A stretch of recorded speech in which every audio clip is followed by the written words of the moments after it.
the 37th parallel on America's haunted highway, it's Pixelated Paranormal, your guide to the unusual and the strange.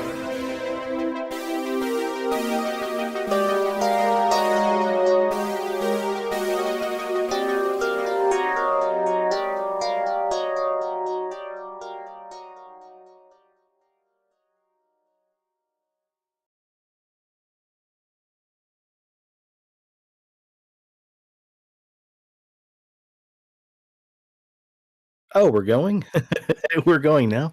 Cool, man. Hey, what's up, everybody? Welcome back to Pixelated Paranormal, your guides to the unusual and the strange.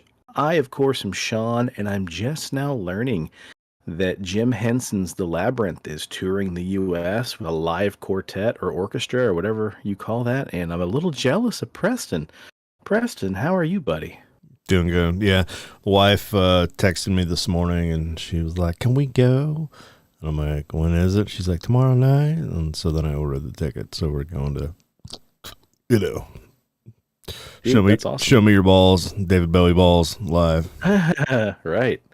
I'm glad this wasn't one of those weeks where I'm like, you know what? Let's just record Sunday. I would have been like, You'd no. have been like, not today. No, we have company coming in town tomorrow anyway. Patty's coming into town from Colorado, so that's exciting Hey, shit. you know what? Speaking of which, I just I was perusing Facebook earlier, and I had a question about her post, and I need you to clarify for me. Are we doing that live on the air or after we record? I mean, you can clarify with her whenever you want. I don't care. But so, it's National Pet Day, and everybody's like on Facebook. Yeah. It's like, oh, look at my pet, look at my pet. And so she had 3 photos of her cat, which is accurate. That is indeed a pet. Various cats, I think. And, that's accurate. Those are pets. They're cats. And then she had a picture of you schlubs in there. And then I'm thinking, like, is she also saying that technically she owns you as the way that she owns an animal, and you bastards are pets as well? Folded in there was a photo of myself, Shayla, Eric, and Aaron as well from our most recent trip to California, I believe, to San Francisco. And so I don't know. I'll get some clarification. Yeah, and I want to know how do I get human pets? Like, what have you done? Yeah. Have you? Maybe this whole thing is some. Have kind you of made a dream deal? that Have you made the deal? The gerbil. Crossroads? Is that how you get human pets? And these schlubs just don't know it yet. Yeah. Look, you can either play the guitar like nobody's business, or you can have a human pet. Like, what do you want? I got shit to do. Just make a wish. Yeah. Oh, well, no segue into tonight's topic. We're back with the second episode of our Listener Topics of Terror series, where you, the listener and viewer, tell us what to talk about. And on this episode, submitted to us by Amy, we're sharing the story of the murder of Clara Wiley. This one's a love triangle gone wrong with a twist that only Sweeney Todd could love. And also, by the way, it takes place in my hometown of El Dorado, Kansas. Wasn't expecting that. Super cool surprise. So dim the lights and enjoy the show. Motherfucker, you said, well, you ain't got anything to read tonight. You just get to sit back. I see fucking orange text No, I said good for you because you have stuff to read tonight. You're like, oh, great. And I was like, well, someone's excited after playing 18 holes of golf to read a podcast. Well, sorry, Super Chief. Maybe you should have cleaned your ear out before I said that. I think you're trying to pull one over on Daddy. trying to pull the wolves over my eyes. Come on, Dewey, lie to me. All right, tonight's listener topic of terror comes from Amy, who says, I heard the story about 10 years ago on a cemetery tour with the Historical Society here in El Dorado, and I was enamored. So it's worth mentioning that here, our source material comes from MidwestKillers.com. Midwest Killers is a historical true crime blog and is the brainchild of a mother-daughter team, which focuses on true crime cases that took place from the late 19th century to early 20th century in the Midwest, oftentimes covering cases that have been forgotten in history. And I'm super stoked because I've never heard this story, and I lived in El Dorado for like 20 years. Mm. Should have cleaned your ears out. Probably did tell you. No, now my cousin and I have to go find the house this took place in. When Clara Wiley and Olin Castle were joined in marriage in the summer of 1900, they had their whole lives ahead of them. The possibilities were endless. Maybe after they settled into life, they'd have a couple kids or do some traveling first. But they never would have imagined everything would be ripped away from them just 9 days after their wedding day. Growing up in Ohio, Clara Wiley, or Clara, had always been incredibly active in the church, and this didn't change in 1892 when she and her family moved to El Dorado, Kansas, when she was just 18 years old. She immediately joined the church choir, where she was admired for her pure and clear soprano voice. People in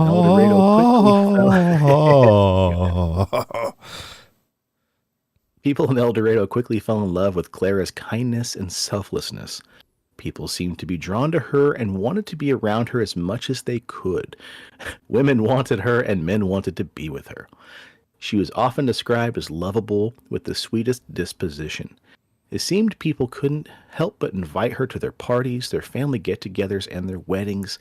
Clara would always make sure to attend as many as she possibly could. And eventually, she joined the Methodist Church youth group called Epworth League, where she met Jessie Morrison, a woman about 10 years older than she. Jessie was a hard-working woman. She had lost her mother. Off your mic just a skosh there. She had lost her mother at a young age. Although her father remarried, Jessie served as a mother figure to her younger siblings. Aside from taking care of her family, Jessie often worked various jobs, usually in making women's hats, and most recently, she has started a position at the local department store, The Racket. Is that still there?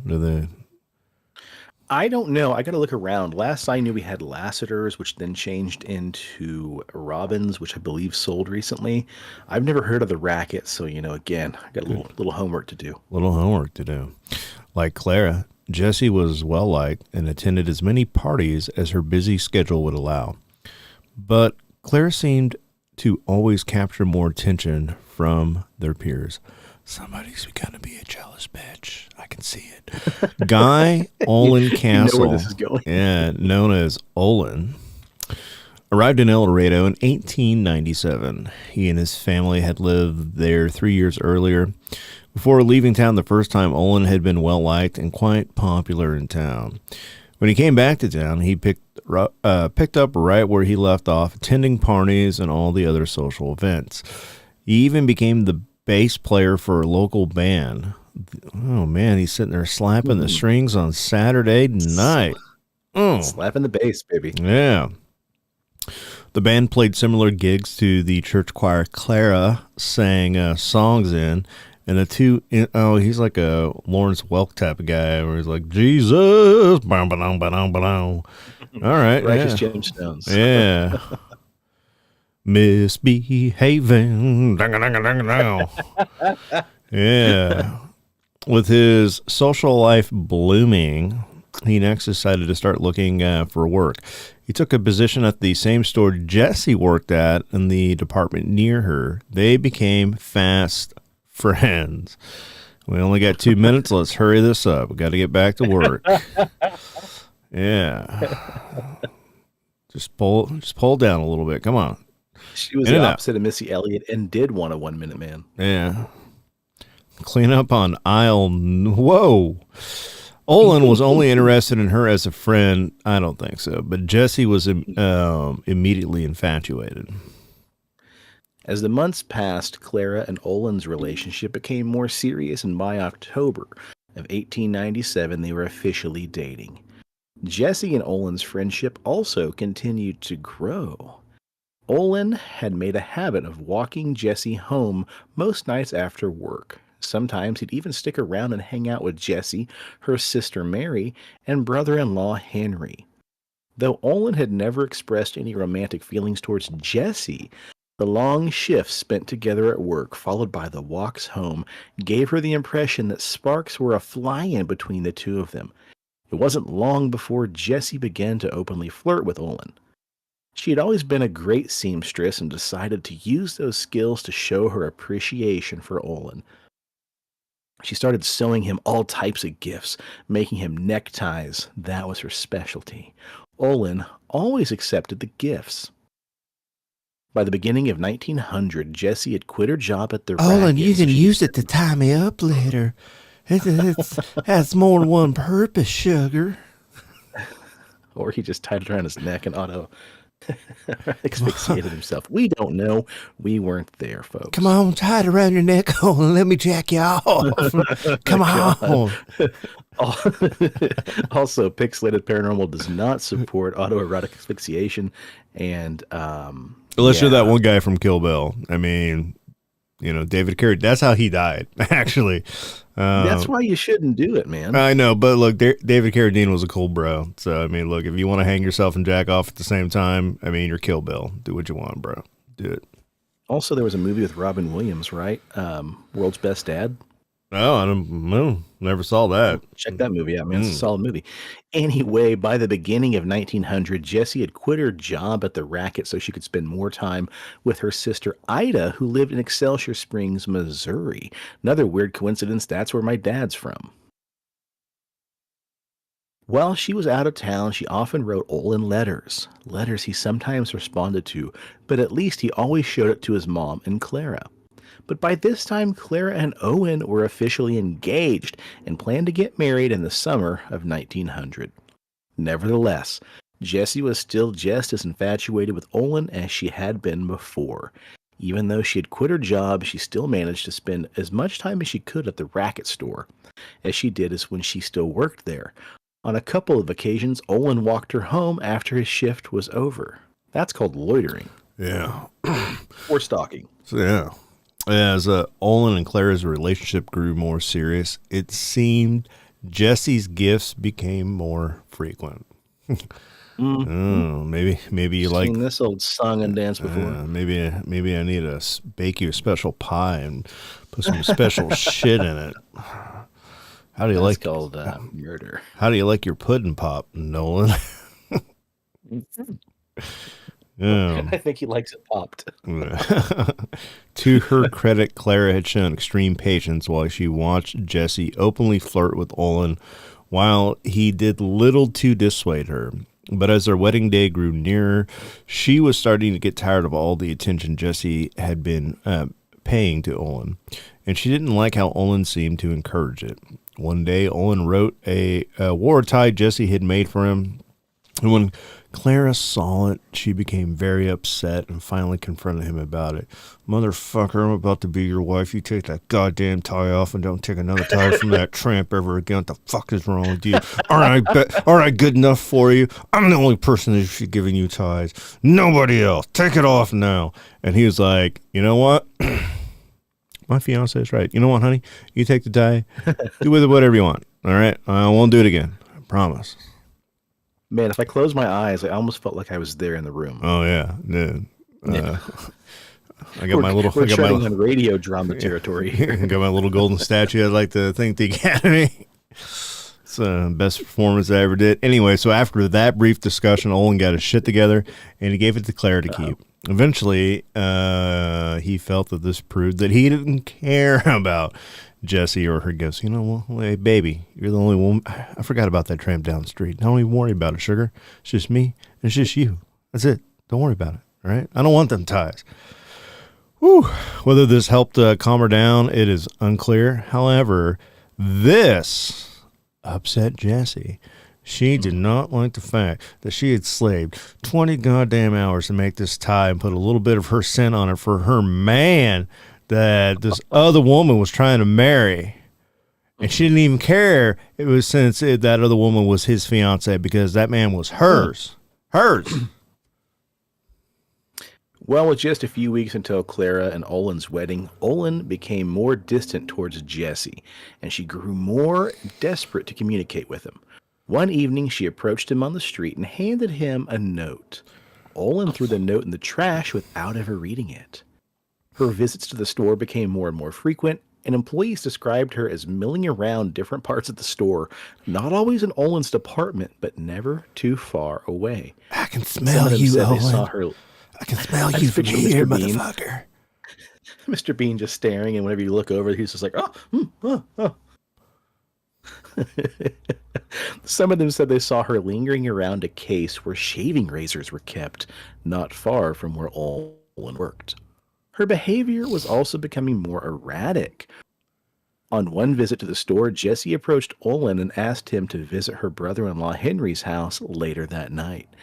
She warned him, though, that if he didn't, mark my word, you'll wish you had. Olin did not, in fact, meet her that night. Then, with 2 days until the wedding, Olin was hanging out with Clara and her parents at their house. He left late that night and was later approached by Jessie on his way home. She grabbed him by the coat and tried to lead him into the nearby woods. Come on, when you can have me to... any way you want. I got a blanket down in there. Take me now. Don't get married. Do it. Cover me. Cover me. Come on, do it. Come on, Olin, make love to me. Come on. Let me jerk you off in the woods. Come on. She grabbed him by the coat and tried to lead him to the woods nearby. She said she had some letters she wanted to show him, but he had no interest in talking to her, so he jerked his arm away from her and continued to walk home. She chased after him, and by the time she finally caught up, he was at the door of his house. She grabbed him by the hands, but before he could say anything, he jerked away and went into the house. On June 13th, 1900, Clara and Olin were married in front of a large group of their family and friends at her parents' house. Some of their musical friends even played a few songs before escorting the couple to their new home where they planned to spend the rest of their lives together. The guests admired their commitment that day, noting it was an impressive thing for two young people standing at the threshold of life to agree to share mutually the joys and the sorrows of life as one. The couple was the perfect example of newlywed bliss. On June 22nd, 1900, Emma Spangler, the neighbor of Clara and Olin's, was talking with her friends in the front room of her house. She could hear the unusual foot traffic on the street and didn't think anything of it when she heard someone walk up to the castle's pathway. She could hear the murmuring of what she described as a pleasant conversation between two women. She assumed one of the women was Clara, but didn't recognize the other woman's voice. Within a few moments, the conversation turned hostile, and the two women were talking in raised voices. Emma couldn't make out everything that was being said, but she heard one of them say, "No, I never wrote that letter." She then heard a physical scuffle, followed by screams. Alarmed, she rushed over to the castle house, but the doors were locked. When she looked in the window, she saw Jessie sitting on the floor next to Clara. Clara was covered in blood.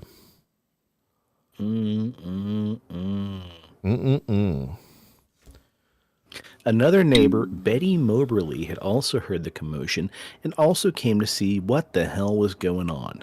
Together, Betty and Emma forced their way into the house. Once inside, Betty saw Jessie kneeling over Clara. Betty pulled her away from Clara and saw now that Clara's neck had been cut so badly that she was literally bathing in a pool of blood. Upon further investigation, Betty saw that Clara's throat was cut from ear to ear. The gashes were so deep, and the windpipe was completely severed. There were also several lacerations on the back of her neck as well as long incisions on both arms. She said it was almost like Clara's head had been partially decapitated. Upon seeing Miss Spangler, Jessie threw the razor on the floor and rushed into her arms. Miss Spangler yelled, "Woman! What's the matter? What have you done?" And Jessie screamed, "I have killed Miss Castle. I've cut her throat with the razor, but she can't kill me. There's a letter in there. Let me get it. I must have it. Let me go. Let me go." Jessie also said that Clara had attacked her first. She tried to kill me. This is the best Southern Belle I've ever heard. Except for that one where that chick got ravaged by fucking Krampus. That part was really salacious. Ooh. Let me go, Krampus. Come on. Give it to me, Krampus. Smother me in kisses. Come on, do it, Krampus. Jack me off, Krampus. Jessie also said that Clara had attacked her first, saying that she tried to kill me, and apparently claimed that at some point Clara had cut her with the razor first and pointed out that she too had a few minimal cuts on her neck and her arms. Emma took Jessie by the arm and steered her out of the house. Jessie became incredibly agitated, saying she had to get the letter before she could leave. Emma went inside to get the letter, and when she came back out, she asked Jessie what happened. And Jessie said, "I've killed Miss Castle. I cut her neck all to pieces." Deciding it was best to get Jessie away from Clara, Emma hooked her arm with Jessie's, and the two women started towards Jessie's home. As the two walked, though, Jessie grew more and more agitated and started sprinting down the street. Arms still hooked, Emma had no choice but to run along. After a short distance, they stopped running, and Jessie said, "I think I've killed her. She's bleeding pretty bad. Soon she will be dead that way." Back at the castle house, doctors placed Clara on the kitchen table and operated on her wounds. They were able to stop all the bleeding and did the best they could to stitch her up. Severe damage was done to her trachea and esophagus, and there was little hope that she'd live much longer. With her death all but certain, the county attorney was called to the castle house to take down the statement. Because of the severe damage done to her throat, Clara could only respond to the attorney's questions by writing her answers on a pad of paper. Her answers were then copied down again by the county attorney as her official dying statement. Ooh, mama. Ooh, So here's what Clara said happened, or rather she wrote, because again, she couldn't talk. According to Clara, she was doing chores around the house that morning when Jessie came to the door. She held up a letter and asked her if she had written it. Clara asked to see the letter, but Jessie wouldn't give it to her. Jessie then asked her why she didn't like her, and Clara was frank with her, but didn't like the way she had, and said she didn't like the way she'd acted towards Olin, particularly the way that she had hung around the racket store. Jessie denied ever acting inappropriately towards Olin, saying that she had every right to be at the store.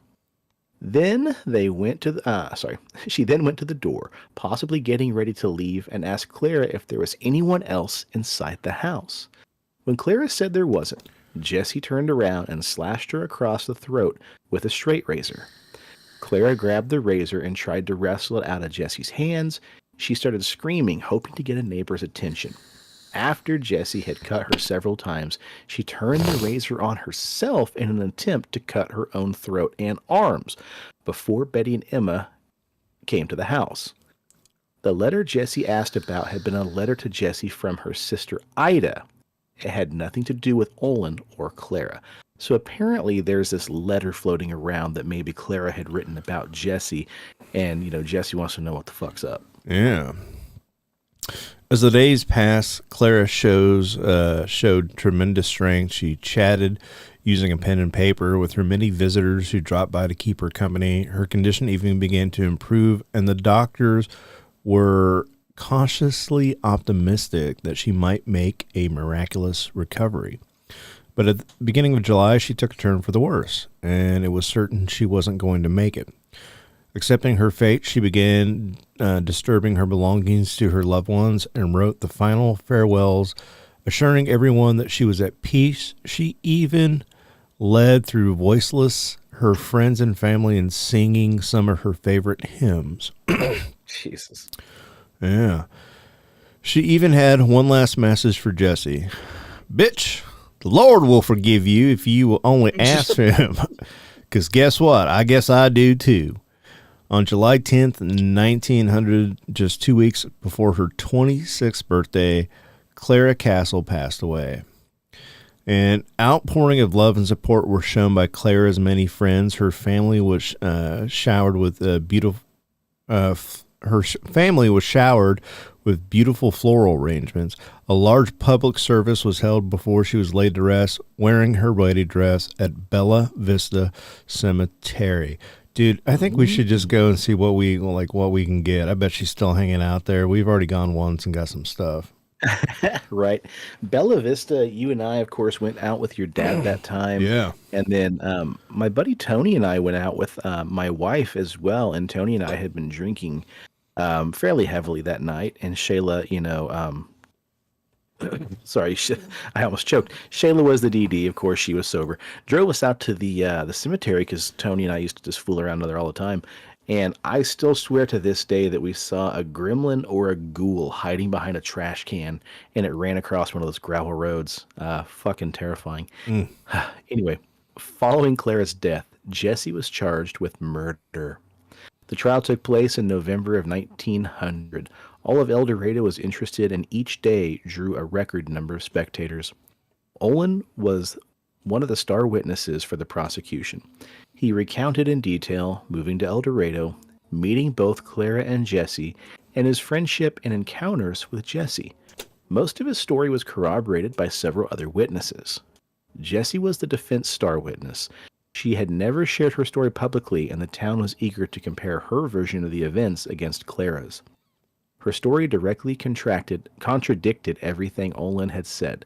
The letter she sent to him while she was out of town, he wrote to her first, and she was simply responding. Her threatening him when she invited him to her brother-in-law's house never happened. What about when she approached him outside his house a few days before the wedding? Never happened either. Her story of the attack was also very different from the story Clara gave on her deathbed. We get that out of there. Nice. Yeah. Nice. According to Jesse, she was on her way home on the morning of June 22nd, 1900, when she passed the castle house. Clara saw her and called for her to come in. Jesse said that she just visited a friend named Lizzie Davis, where she had borrowed a sewing pattern. Once inside, Clara verbally attacked her. Clara told her that they should stop pretending. I hate you, and you hate me. Jesse was shocked. Oh, my. And she knew Clara didn't think much of her, but she would never imagine that she hated her. They continued to argue until Clara insulted Jesse, and Jesse slapped her across the face.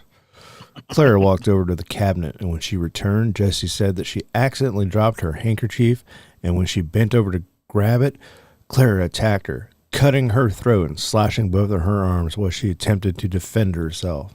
Luckily, according to fashion of the time, she was wearing a high-collar dress, so no damage was done. The women began to fight back and forth, and Jessie was knocked onto her back on the chase lounge.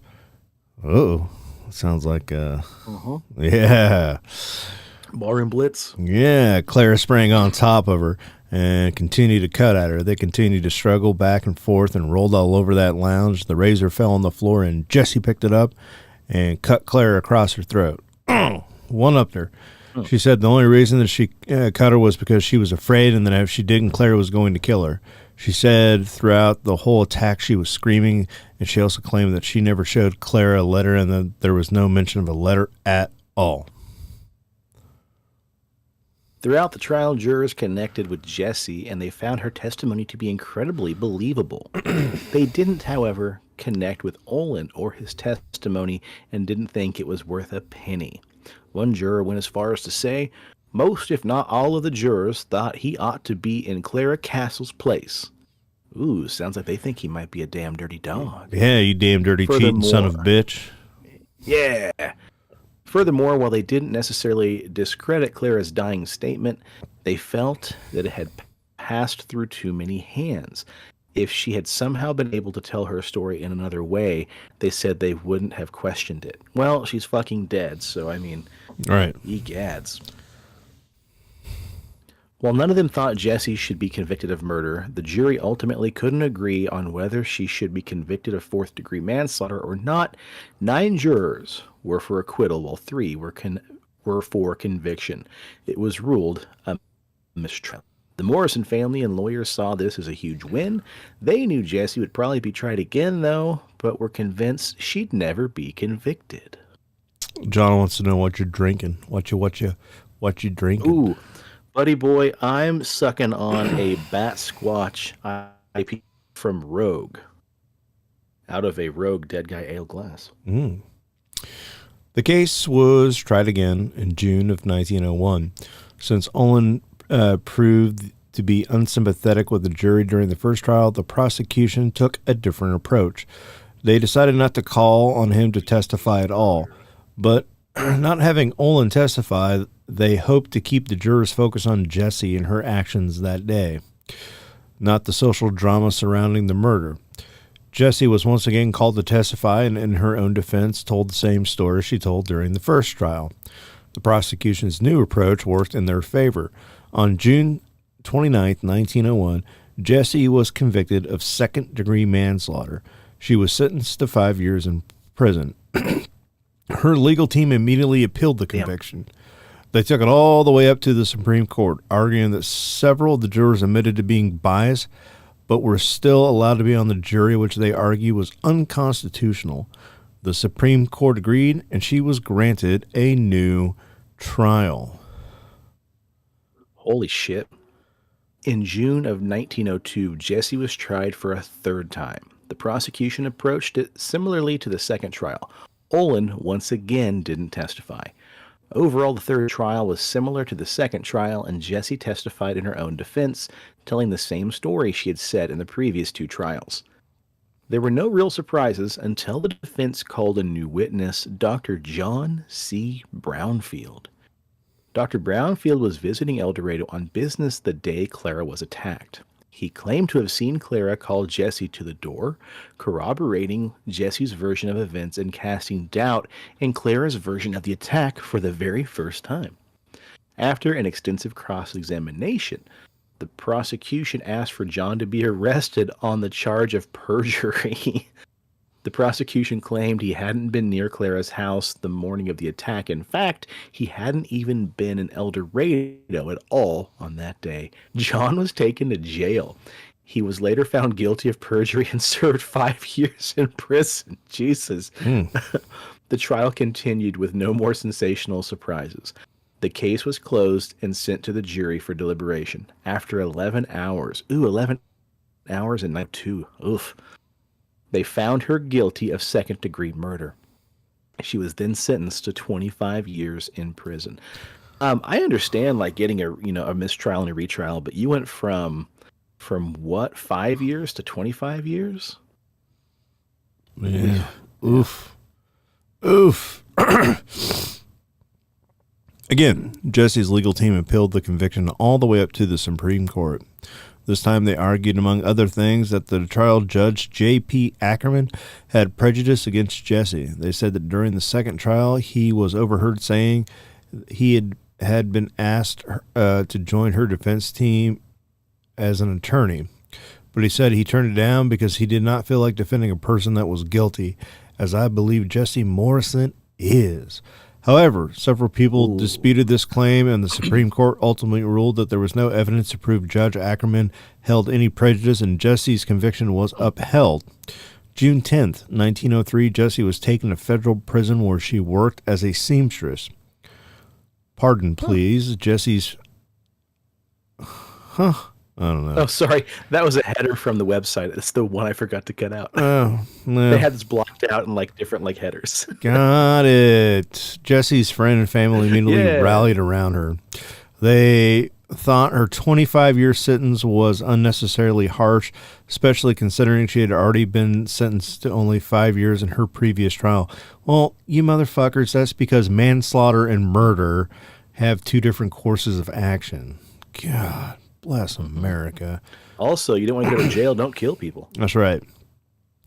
Her sister Ida was so desperate for Jessie's release that she visited Kansas Governor Willis Bailey's home and pleaded with him to grant a pardon. There's a whole bit of jokes that I could do, but I'm a professional, so I'm not going to do it. Oh. Yeah. Come on, do it. Get her out of prison and I'll jack you off. Come on, let her out. 25 years is too much. Come on. Come on, Judge. Show me intimacy. Come on, do it, Judge. Come on. Give me the Supreme Court right here, right now. Come on, I'm willing. Give me the pardon. But it was on my face. Yeah. But it was useless. Governor Bailey declined the pardon, and Jessie was to remain in prison. With the election of the new governor, the family renewed the hope that she'd be pardoned. However, in 1907, Governor Hawk declined to grant the pardon as well. He was like, basically, fuck it. She's going to be in there for 25 years. Okay. I don't know what the fuck you guys were thinking. If we've gone to court 3 times, I'm pretty sure she might be guilty of something. Come on, get to the chopper. Come on, do it, John. John, come on. Again, when Walter Stubbs was elected governor in 1909, the Morrison family was optimistic. A member of his administration had petitioned previous governors to grant Jessie a pardon. The family was hoping he'd be able to persuade Governor Stubbs. Ida again went to the governor's house to plead Jessie's case. She told him that their father was in poor health and his last wish was to see her free. Governor Stubbs, though sympathetic of what the family was going through, declined to grant a pardon. He later wrote a letter to Ida saying, "After carefully considering all the circumstances connected with this case, I do not feel the public interest would be conserved by granting this request." However, a year later he changed his tune. In September of 1910, he granted Jessie parole, saying, the fact that at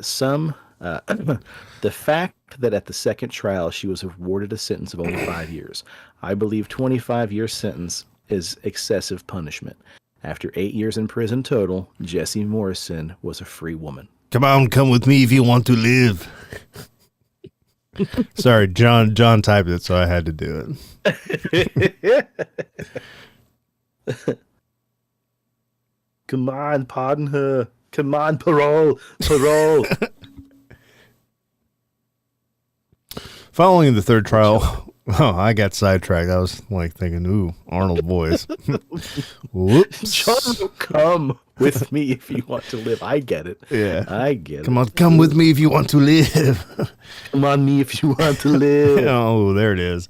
Following the third trial, Olin and his family moved to California. His father, Theodore, had died during the second trial, and the family was ready to move on from El Dorado.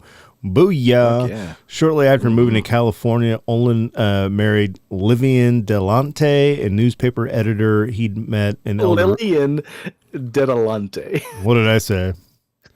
Livian Delante. Dude, these fucking Smirnoff Ice are hitting hard, so leave me alone. I know. Tell me about it, girl. Ooh. The couple remained in California where they developed a thriving social life. It wasn't uncommon. Jesus Christ, from one fucking party to another. Yeah, dude, that's the way they did it back in the day. Do it now. Come on, come to the party. Come on, do it. One was the Great Gatsby, just fucking partying, living life to the fullest. It wasn't uncommon for them to throw elaborate parties for every occasion. Olin and Lillian remained married until her death in 1939. Olin remained in California, but it's unclear when or where he died. And I guess in this article, they were unable to locate records of for a Guy Castle, but after further research, it was Guy Olin Castle is his name. Yeah, that records were not for Guy Olin Castle. No other records were found showing when and where he died. Jessie left Kansas immediately after she was released from prison. Who's your daddy? And what does he do? Come on, tell me. She briefly lived in Missouri before moving to Oklahoma with her family. Her father, who was said to be on his deathbed in 1909, lived for another 8 years. Tumor. Yeah, it's not a tumor. They scammed that fucking judge. They scammed that, like, come on, he's on his deathbed. Motherfucker lived for 9 years. He wasn't on his deathbed. He wasn't even knocking on heaven's door. He was just like caressing the door hinge a little bit, like, do I want to open it? Do I not want to open it? Stay away from doors altogether. Yeah. Ooh. Jessie eventually made her way to Los Angeles. Ooh, I think she was looking for Olin, where she met and married a veteran of the Spanish War, Joseph Hemling, in 1934. The couple remained married until his death in 1964. Then, just over a year later, she passed away on April 21st, 1965. Damn, like 9 days from the day we're recording this episode. Harold and Kumar, go to Guy Castle. Come on, do it. Go to Guy Castle. Come on, get a hamburger. Cover me and ketchup. Is John feeding you lines to say? Yeah. I love it. I love it. Oh man. Well, Amy, thanks for sending that over to me. I've never heard of that story, and I think I need to come to El Dorado. We should go to lunch, and then we should go find this house. Yeah. And then what? Ghost hunting. Ghost hunting. Dun dun dun. So yesterday, when I was kind of reading through a couple different websites about this story, just like I did for oh God, why am I forgetting the name? Jesus Christ, live TV. Alcohol. No, it could be. It could be. Just like on the last episode we did when we did the episode for Alberto. Sorry, man, I drew a big blank there. Just like I did for Alberto, I want to give a bonus story here for Amy as well. Because as I was doing research yesterday, I discovered that it was the anniversary of yet another local murder. And again, you know, we want to make sure we point out we're not trying to promote and cheer for the murderers here. You know, it's really about preserving the the victims and their families here. But apparently, I never knew this either. The I-70 killer, 2 of his victims were from Wichita, Kansas. And now, if anybody doesn't know what this is, here's the Wikipedia article. The I-70 killer was an unidentified American serial killer who is known to have killed 6 store clerks in the Midwestern United States during the spring of 1992. His nickname derives from the fact that several of the stores in which his victims worked at were located a few miles off Interstate I-70. The victims were usually young, petite, brunette women. One of the victims was a man, but it's believed the killer may have expected a woman in the store due to having a woman's name. The employer said that the employee also had long hair. Oh, wow. So he killed this guy because his name was like, what? Pat? Anyway, the stores were all specialty stores, and they usually got robbed of only small amounts of cash. The killer is also suspected of shooting 3 more store clerks in Texas in 1993 and 1994, one of whom survived, as well as a 2001 murder of a store clerk in Terre Haute, Indiana. Any hoozle, here's what happened. The killing spree began on April 8th, 1992, with the murder of 26-year-old Payless Shoe Source manager Robin Foldauer in Indianapolis. She was alone in the store when she was shot, having been murdered sometime around 1:30 p.m. Her body was discovered in a storage room in the back of the store around 3 p.m. Less than $100 had been stolen from the cash register. The next 2 murders occurred on April 11th at the La Bride d'Elegance. Sorry, that had a weird punctuation on it. The next 2 murders occurred on April 11th at the La Bride d'Elegance bridal shop in Wichita, Kansas. The victims were Patricia Smith, age 23, and the store's owner, 32-year-old Patricia Majors. As this was the only case involving multiple victims, investigators believe the killer was under the impression that there would only be one person working in the store. The women had stayed past normal closing time of 6 p.m. to allow a male customer to pick up a cummerbund. Sometime after 6 p.m., the women allowed the killer into the store, thinking he was a customer they were waiting for.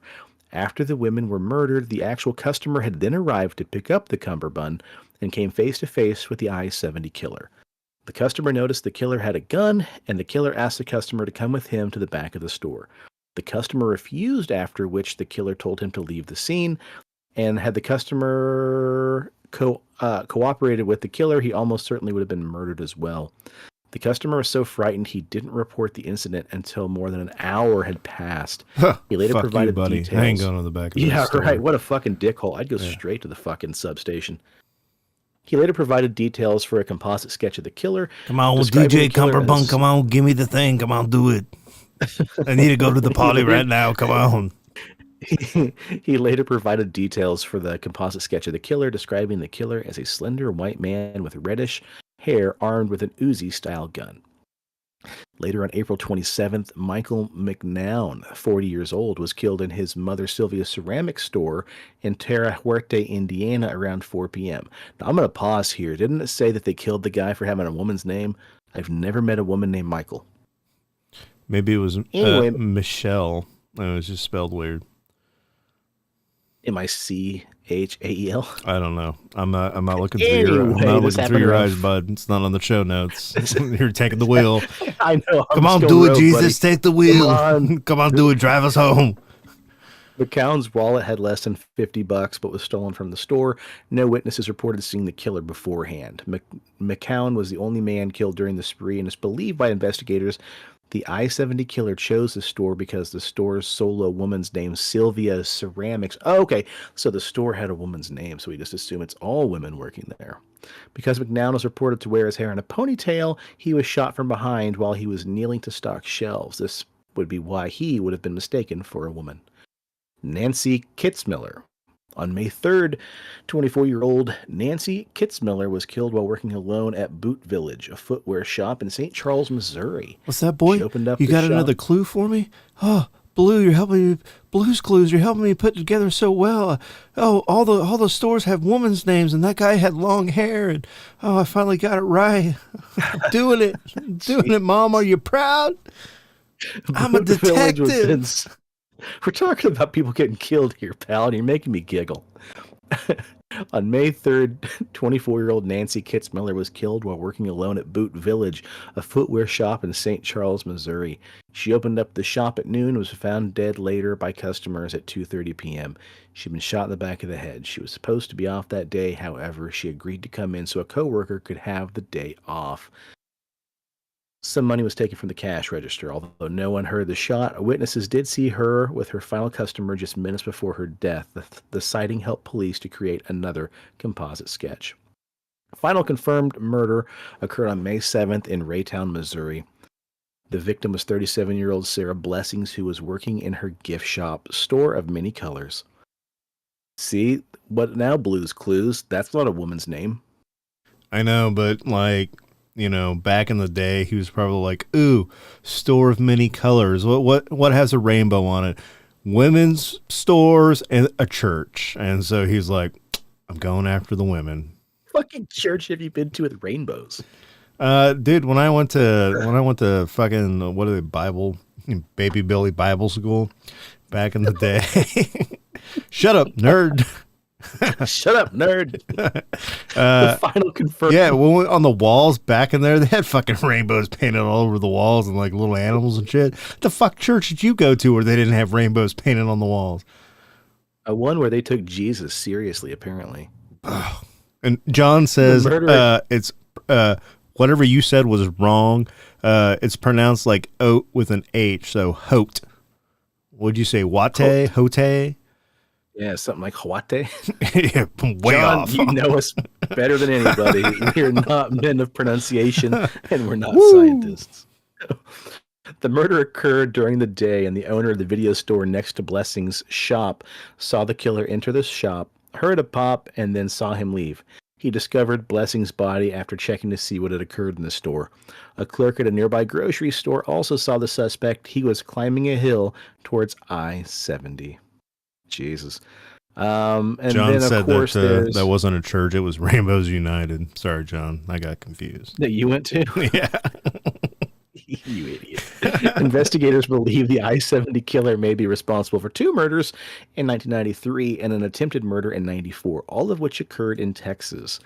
2 murder victims were 51-year-old Mary Ann Glasscock, to Easy Preston, leave it alone, who also was killed on September 25th in 1993 in Fort Worth at the Emporium's antique store, as well as 22-year-old Amy Vest, who was shot to death in a dance apparel store in Arlington on November 1st.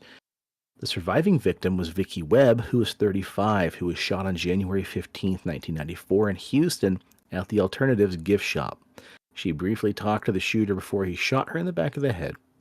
The bullet did not penetrate into Webb's head due to a large vertebrae being hit. The shooter attempted to shoot her again, but his gun misfired, and he left, presuming Webb had been killed. The modus operandi of the Texas killer was very similar to the I-70 killer, and he used a 22 caliber firearm, the same caliber as the I-70 killer. A ballistics test determined the gun was used in the Texas murder was not the same as the one used in the I-70 I-70 killings. However, investigators have not been able to confirm the I-70 killer was responsible for the shootings in Texas. And lastly here, 2001, Terry Haught, Haute. In November 2021, Terry Haught police announced that the I-70 killer was a possible suspect in the 2001 murder of 31-year-old liquor store Billy Brosman. Oh, I thought Terry Haught was the name of the person. No, Terry Haught's the town. I was there. On the evening of November 30th, 2001, Brosman is working alone at the 7th and 70 liquor store in Terry Haught, Huerte. Security camera footage showed a white male suspect enter the store and put a gun on Brosman and rob the cash register. The footage then showed the suspect lead Brosman to the back of the store and murder him with a single shot to the back of the head. The murder of Brosman occurred 7 blocks from the murder of Michael McCown, and was similar in the MO to the I-70 murders. Unlike in the I-70 murders, though, security footage of Brosman's killer exists, and the police have stated they have a person of interest in the case. Boy, howdy. But yeah, I didn't realize 2 of the victims were from Wichita, and a news story popped up on the anniversary of both Patricias being murdered. So, we don't do true. And, hopefully the bastard. Yeah, we don't do true crime too often. But one that I watched recently that really just blew my mind was Gone Girls on Netflix. Oh, yeah. It was like upstate New York, and the guy basically was dumping bodies in the Pine Barrens for 40 years, and nobody was able to catch him until the late 2000s. And there was so much corruption in the police force that they're just hookers, who cares? And then finally the moms banded together. And just the fact that guy got away with it so long, and then you finally catch the guy and how that story unraveled, I'm like, holy shit. Because they're just pulling up bodies left and right on the side of this highway. Dude's been doing it for 20 years and has all these detailed notes, and you're just like, whoa. And then he's like, it wasn't me. Yep. I'm not guilty. Brother, you had the journal entries where you're get better at killing, get better at disposing the bodies.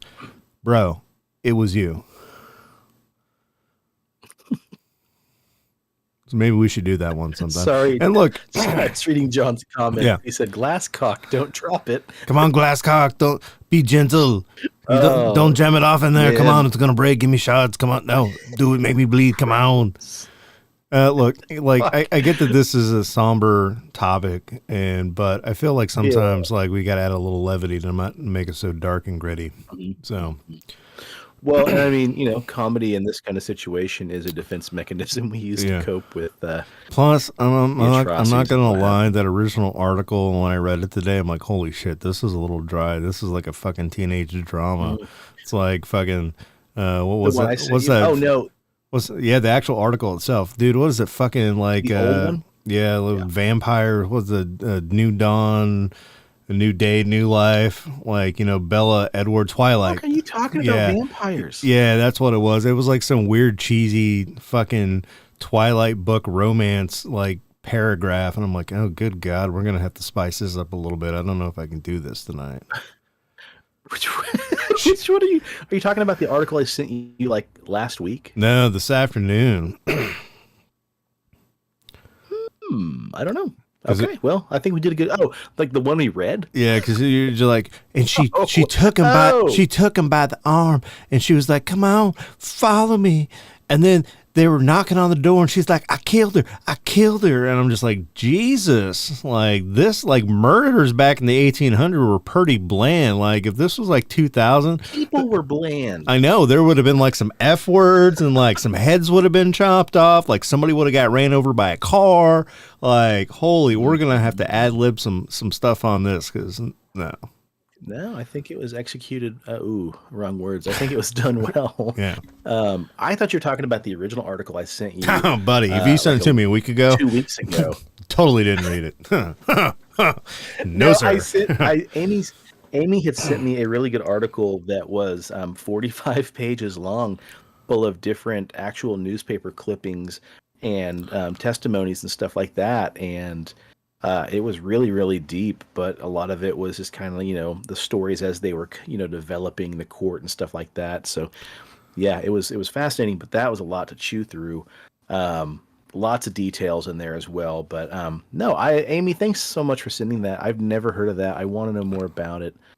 Did we ever cover? We shared a story. Do we ever cover that other murder that took place in El Dorado, where the guy had like the abortion dentist shop in his house and was like killing people left and right? Ooh, I think we did a long ass time ago. I know the one you're talking about. I think it's on 3rd Street. Yeah, we should do that one again. Really deep dive that. Mm-hmm. Yeah, we could do that, man. That the dark good. history of Kansas. We've already done the Bloody Benders in detail. I bet we can dig up some others. Right. I'll check with Amy. Maybe she has a mic and she can jump on with us when we talk about that one. Yeah. Sweet. All right, cool. Well, folks, if you want us to cover something spooky, ooky, or just out of this fucking world, shoot us an email. If you know us personally, text us, send us some DMs. You can email us at pixelatedparanormal.com. You can DM us and PM us on the Facebooks. You can do the same thing over on the Instagrams. And while you're direct messaging us on the social meets for the stuff that you want us to cover, take your fucking asses over to YouTube and like and subscribe and share with all your friends, because we're only on 333 subscribers. What the fuck? We were growing so fast, and now you plebes are like getting lazy with it. Help your bros. Help your favorite podcast. Come on, do it. Share us with your friends. Come on. Oh God, good shit. You can also leave us a voicemail at 913-662-3144 over on our Google Voice account. So cool. Preston, what do you got for me for daubers? Need a beard, want a beard. Want to grow the best damn beard possible. If you want to grow a beard that makes it look like you belong on a golf course, or you could read a 45-page article, then go over to BigDobsBeardBomb.com and use promo code PXLPARA for 20% off your order. And pick yourself up scents like bay rum, fresh, citrus, mint, classic, sweet tobacco. What's the new one that he's got out? He's got a new flavor called Zen. I got a can of it, and it's fucking awesome. It's lemon mint. And it's what I wear every day. It's a nice little pick me up in the morning. You can put it on your beard, put it on your lips if your lips are chapped, put it on your neck for that ooh la la spot. Anyways, go over to Dobbs. Use promo code PXLPARA for 20% off your order. Get it all. Get it at Dobbs. If you're in the Wichita area, stop by and see paranormal.cafe for a coffee and a delicious scone. And it's a paranormal-themed coffee shop, so why would you not go? And then make your way down south to the, I had this in my head and I forgot it, CD Trade Post, Pawnee and Seneca, and go say hi to our dear friend, the lovely Leslie, and the rest of the bunch down there. And take a look around, guys. Long live physical media. Yeah. Cool. With that, I'm going to raise this remaining bit of Sasquatch IPA. John says, chug, do it, chug. Come on, get it in your throat. Do it. Don't be a baby. Cheers to Amy. Cheers to the weird shit in the world and those of us who love to talk about it. And stay spooky. And stay on the paranormal highway. And the cast at Pixelated Paranormal would like to thank you for listening to this week's episode. Pixelated Paranormal is here to tell you tales of the fantastical, the strange, the unknown. Tales that will move you a little further down the paranormal highway. If you'd like to share your own listener story, we would love to hear it. Email us at pixelatedparanormal@gmail.com. Again, that's pixelatedparanormal@gmail.com. We'd really love to hear from you. Again, thanks for listening to this week's episode of Pixelated Paranormal, your guide to the unusual and the strange.